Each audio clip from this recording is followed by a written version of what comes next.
सिर्फ आप दोबारा पीएसएल की चंद मैचेस की परफॉर्मेंस के ऊपर इन प्लेयर्स को ओवरलुक कर जाएंगे तो फिर ज्यादती इनके साथ है, इनके करियर तबाह होने की है। उसको बात करेंगे साइम अयूब, हसीबुल्लाह, साहबजादा फरहान, आजम खान और अब्बास अफरीदी के हवाले से। ये 5 प्लेयर हैं जिनको खुसूसी तौर पर सिलेक्ट किया गया था न्यूजीलैंड टूर के लिए, जो T20 सीरीज का पाकिस्तान का टूर था। और प्रोस्पेक्ट था इनके हवाले से कि ये हमारे पास फ्यूचर के प्लेयर्स हैं जिनमें से हम वर्ल्ड कप के एक स्क्वाड जो है बनाएंगे, पुराने प्लेयर्स और नए प्लेयर्स को कॉम्बिनेशन बना के एक स्क्वाड बनेगा, एक प्रिपरेशन बनेगी, प्रोपोर्शन एक बनेगा जिसमें न्यू और यंग प्लेयर्स का कॉम्बिनेशन होगा और वर्ल्ड कप की तैयारी हमारी होगी। लेकिन अनफॉर्चुनेटली जो नए प्लेयर्स हमने आजमाए न्यूजीलैंड टूर के ऊपर, जिनको प्रॉपर चांस मिला वो परफॉर्म नहीं कर सके और कुछ को प्रॉपर चांस मिल नहीं सका। अगर मैं बात करूं साइम अयूब के हवाले से, उनके पास बड़ी गोल्डन अपॉर्चुनिटी थी। वो ऑस्ट्रेलिया टूर पे भी मौजूद रहे, टेस्ट सीरीज में भी साथ रहे, वहां पर उनको आखिरी टेस्ट मैच के अंदर जो है मौका मिला। परफॉर्म तो नहीं वो कर सके लेकिन कुछ झलक जरूर अपनी दिखाई कि कमेंटेटर्स भी उससे जो है बड़े अम्यूज हुए और वो जो है उम्मीद कर रहे थे कि पाकिस्तान का फ्यूचर के अंदर ये प्लेयर बड़ा प्लेयर बन सकता है और बड़ी परफॉर्मेंसेस दे सकता है।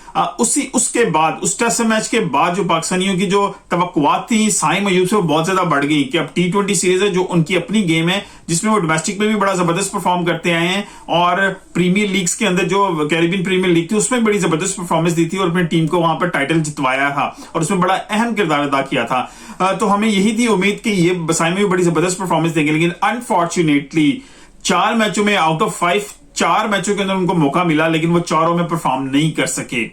किसी एक में भी वो हाफ सेंचुरी भी स्कोर नहीं कर सके, 30+ रन भी नहीं जा सके और अनफॉर्चुनेट रहे।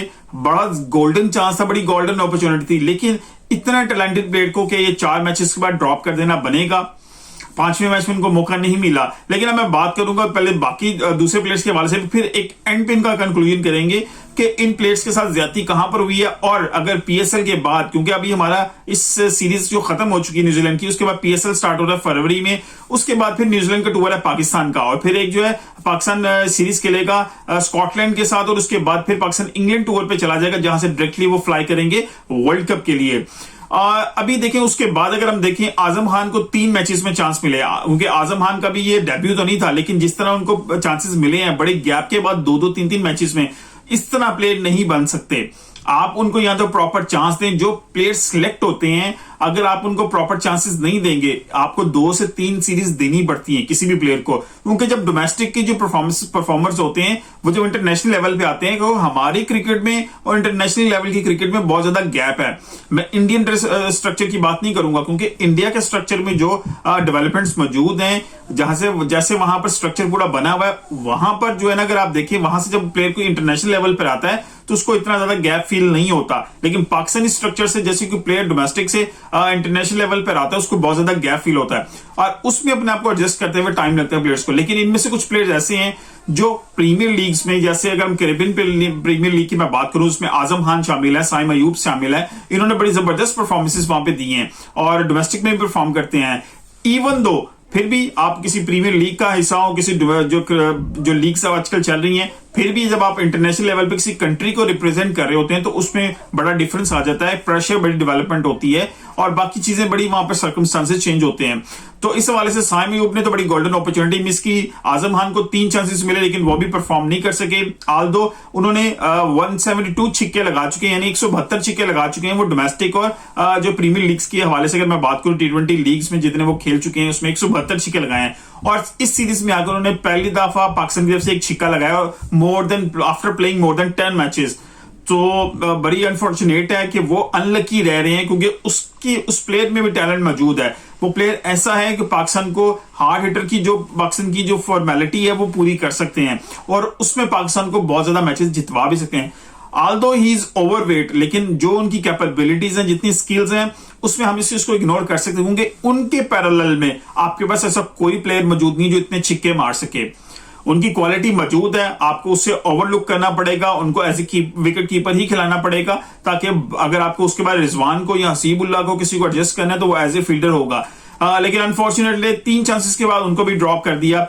अब साहबजादा फरहान के ऊपर मैं खुसूसी बात करना चाहूंगा। उन्होंने डोमेस्टिक के अंदर जो है क्रिकेट खेली है सारी अपनी लाइफ की 99% उनकी एज ओपनर और उनको चांस कहां मिल रहा है मिडिल ऑर्डर में। ये ज्यादती है। अगर आपने साइम अयूब को ड्रॉप किया था तो हसीबुल्लाह जो पेशावर ज़ल्मी से डोमेस्टिक में भी मिडिल ऑर्डर में खेलते नहीं, ओपनिंग भी करते हैं, तो उनको थोड़ा आइडिया है मिडिल ऑर्डर पे भी खेलने का। आप उनको मिडिल ऑर्डर पे खिला सकते थे। साहबजादा फरहान को आप ओपनिंग के जो है ऑप्शन दे सकते थे, क्योंकि जहां पे उन्होंने अपने आप को ट्यून किया हुआ, इतने अरसे से अपने आप को सेट किया हुआ है, वो वहां पर शायद खेलते ज्यादा कंफर्टेबल और पाकिस्तान के लिए परफॉर्म कर सकते हैं। इससे भी प्लस अगर मैं बात करूं, हसीबुल्लाह के साथ भी उनको आखिरी मैच के अंदर जो है सिर्फ चांस मिला, वो भी अनफॉर्चुनेटली तीसरी ही बॉल पे निकल के शॉट मारने की कोशिश की। उन्होंने खुद को भी ज्यादा टाइम नहीं दिया क्रीज के ऊपर और जल्दबाजी थोड़ी सी दिखाई। उनको एक गोल्डन अपॉर्चुनिटी चांस मिला था। अगर वो वहां पर कोई 30 प्लस स्कोर कर लेते तो शायद पाकिस्तान की बाकी प्लेयर्स की नजर में या सिलेक्टर्स की, मैनेजमेंट की नजर में थोड़ा सा वो सामने रहते, लेकिन उन्होंने भी अपॉर्चुनिटी बड़ी लूज की। इवन दो कि 4 मैचेस में साइम अयूब नहीं कर सके परफॉर्म, 3 मैच में आजम खान नहीं कर सके, 1 मैच में हसीबुल्लाह ने नहीं किया, और साहबजादा फरहान ने पहले मैच में भी वो भी एक पुल शॉट मारते हुए शॉर्ट मिड विकेट पे आउट हुए, और उसके बाद 16 रन की इनिंग खेली। वो बहुत ज्यादा इंप्रेसिव तो नहीं थी, लेकिन वो जिस कंडीशन में है, जैसी फॉर्मेशन में थे, विकेट थोड़ा सा मुश्किल था 5वें T20 के अंदर, एक छिक्का एक चौका उन्होंने लगाया। बहरहाल ओवरऑल जो है समअप ये है कि जो 4 बैट्समैनों को जो मौका मिला, साइम अयूब को, हसीबुल्लाह को, साहबजादा फरहान को, आजम खान को, 2 को अपॉर्चुनिटीज कुछ बेहतर मिली, 2 को बिल्कुल बहुत ज्यादा अच्छी अपॉर्चुनिटीज मिली, लेकिन चारों में से कोई भी उसको अवेल नहीं कर सका। लेकिन अब बात यह अब्बास अफरीदी और आमिर जमाल के वाले से मैं बात करूंगा। अब्बास अफरीदी की परफॉर्मेंस कुछ कदरे बेहतर थी बाकी प्लेयर से जिनको अभी मौका मिला था, ये डेब्यूटेंट थे, उन्होंने अच्छी परफॉर्मेंस दी। उधर से आमिर जमाल ऑस्ट्रेलिया की तरफ से बड़ा अच्छा जो है टेस्ट मैचेस के अंदर परफॉर्म करते हैं, लेकिन T20 में वैसा परफॉर्म नहीं कर सके। ओवरऑल अगर मैं समअप करूं इस सारे सिनेरियो को, अब हम खेलने जा रहे हैं PSL।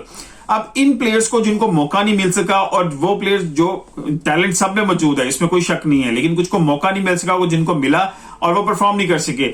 अगर PSL में इन्हीं की पोजीशन पे कोई और प्लेयर अगर परफॉर्म कर देते हैं, तो क्या फिर वर्ल्ड कप के लिए उनको चांस मिलेगा या इन्हीं प्लेयर्स को कैरी किया जाएगा?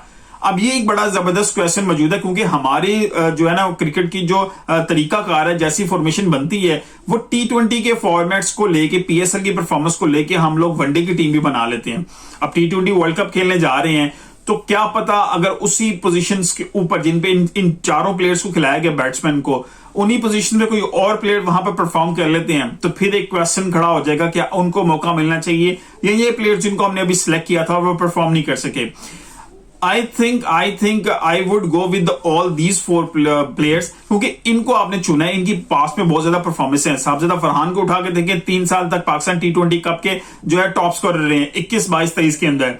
अगर साइम अयूब को देखें, डोमेस्टिक में परफॉर्म करके आए हैं, प्रीमियर लीग्स में उन्होंने जो कैरेबियन के अंदर जैसी उन्होंने परफॉर्मेंस दी, आउटस्टैंडिंग थी। आजम खान के ऊपर बहुत ज्यादा उनके पास बैकअप पे, जिन कंडीशन के ऊपर पाकिस्तान ने वर्ल्ड कप खेलना, वहां खेलने का बहुत ज्यादा एक्सपीरियंस है, वहां बहुत परफॉर्म कर चुके हैं। साइम अयूब ने भी उसी जगह पर बहुत ज्यादा परफॉर्म की है। अगर मैं बात करूं हसीबुल्लाह के हवाले से, he is doing very good job domestic के अंदर, उन्होंने भी बहुत ज्यादा परफॉर्म किया हुआ है, बहुत ज्यादा रन उन्होंने किए हैं, 3 से 4 सेंचुरी उन्होंने सीजन के अंदर पीछे भी किए हैं 5-6 मैचेस के अंदर।